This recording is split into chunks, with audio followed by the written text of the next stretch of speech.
দেখো বন্ধুরা, butter chicken করছি। আলু সেদ্ধ করে রেখেছি, আলু সেদ্ধ করে রেখে এবার বাটার দিয়ে বাটার চিকেন করছি। এবার মাংসটা ছেড়ে দিলাম, মাংসটা ছেড়ে দিয়ে আদা রসুন পেঁয়াজ দিয়ে দিলাম। আদা রসুন পেঁয়াজ দিয়ে তারপরে এটাকে নাড়িয়ে চাড়িয়ে কম মশলা দিয়ে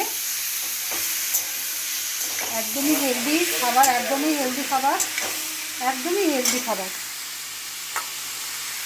হেলদি অ্যান্ড টেস্টি। মশলা যতটা পাচ্ছি কম দিয়ে এবার একটু লবণ দিলাম, যে যেমন লবণ খায় যার স্বাদ মতো। একটুখানি সাদা জিরা দিতে হয়, নইলে বাটারের গন্ধটা অল্প একটু দিতে হয়।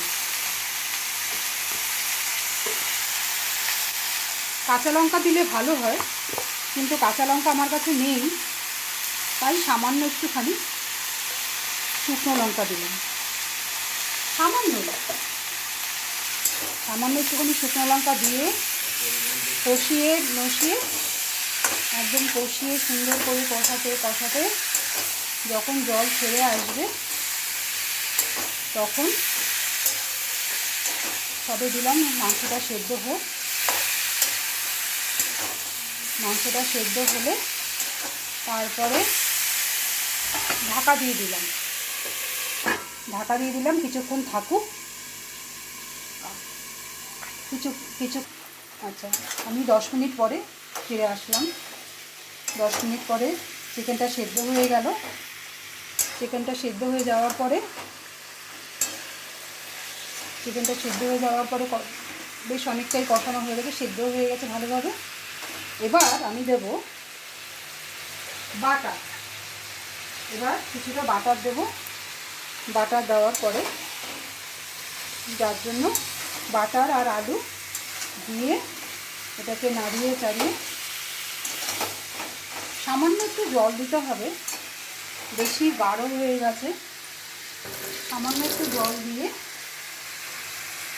এটাকে একটু গ্রেভি টাইপের করতে হবে, সামান্য একটু জল দিয়ে। ব্যাস, একটু ফুটলেই আমার তৈরি হয়ে যাবে butter chicken. Healthy and tasty, শরীরের কোনো ক্ষতি করবে না, সব বয়সীরা খেতে পারবে। কেমন লাগলো বন্ধুরা আমাকে কমেন্ট করে জানিও।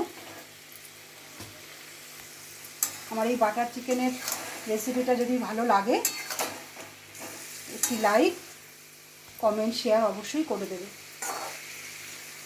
ফুটে গেল, আমি এবার একটু দেখে নিচ্ছি লবণটা হয়েছে কিনা, একটুখানি দেখে নিলাম।